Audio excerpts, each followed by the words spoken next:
Abay may bagong Kyrie Irving ata ang Dallas Mavericks. Purumahan at galaw ang Uncle Drew pumalag kay Ja Morant at ang pagbabalik ni Ja Morant sa basketball court after ng kanyang injury na injured not once but twice sa first game niya.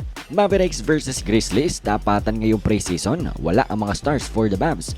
Luka, Kyrie and Klay are all out this game. Grizzlies naman halos kumpleto. Wala lang si Jaren Jackson.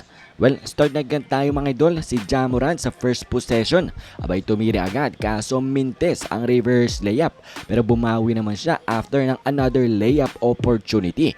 Talagang very aggressive at the start si Ja Morant. Mukhang kating-kati na nga muli na maglaro ng basketball. And well, para naman sa Mavs, ang mga bagong player nga nila ang gumagawa dito. Najee Marshall may 5 points na agad sa first minutes natin. At ang 7'4" na rookie nga ng Grizzlies na si Zach Edey abay pinaparama agad ang depensa niya disrupting possessions. At ang Memphis dito mga idol starting also to knock down their shots. Lumobo na sa 11 points ang kanilang kalamangan. Tinamaan pa si Ja Morant ng sigo ni Dinwiddie kaya naman pinaupo muna siya sa bench. Pero sa last minutes, the West Champs starts to rally back sa labang ito. At itong bagong Kyrie Irving ng Mavs na si Jacian Gortman with 9 points in 4 minutes. Mala Kyrie Irving nga daw ang pormahan sa court.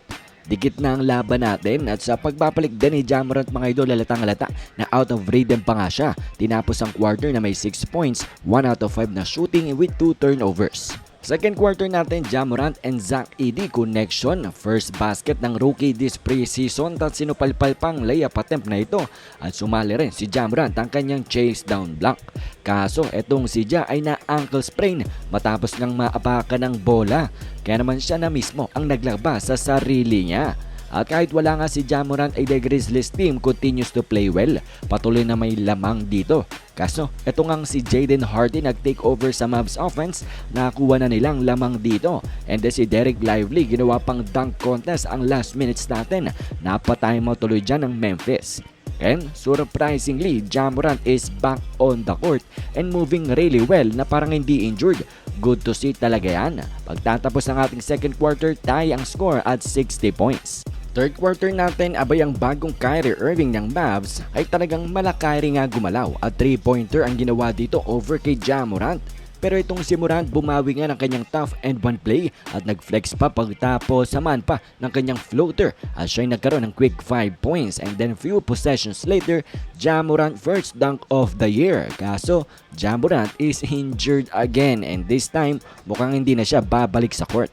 At eto nga si Gortman na Kyrie 2.0 ng Mavs is making plays. Angas ng layup dito may kasamang hang time. Score natin 78-71 after 6 minutes of playing time. At sa huling mga minuto ng ating third quarter, nauwi nga ito sa back and forth kung saan mga idol, eto nga si Gortman, ang Kyrie 2.0, abay what a play and one play nga dito para mababa 93-90 ang inabol nila after 3 quarters.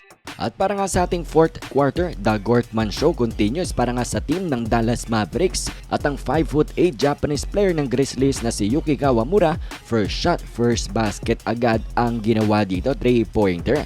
At sa last minutes natin, basically garbage time na lamang ito. At tingnan natin ang update mga idol kay Ja Morant matapos nga ng kanyang 2 injuries this game.